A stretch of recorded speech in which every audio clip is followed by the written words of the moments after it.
I am Anil Kumar, sharing with you questions from past test papers of SAT. So here is a question which is x plus 3 by 5. Let me rewrite x plus 3y by y equals to 1 2 over 3. 1 2 over 3 can be written as 1 times 3 plus 2, which is 5 over 3. We need to find the value of y over x. So many choices are given to us. Let's see how do we figure this out. Now, SAT practice is also provided in our book Rediscover Algebra and Geometry, which is available on Amazon. Now let us see how do we answer this particular question.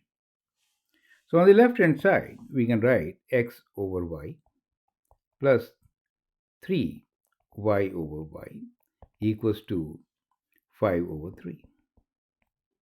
Now 3y over y gives you x over y plus 3 equals to 5 over 3, correct? And therefore, we get the value of x over y, which is 5 over 3 minus 3. 3 times 3 is 9. So we get 5 minus 9 over 3, which is minus 4 over 3. So y over x will be reciprocal of this. So minus 3 over 4 will now be our answer. So B is the answer for this particular question. I hope that is absolutely clear.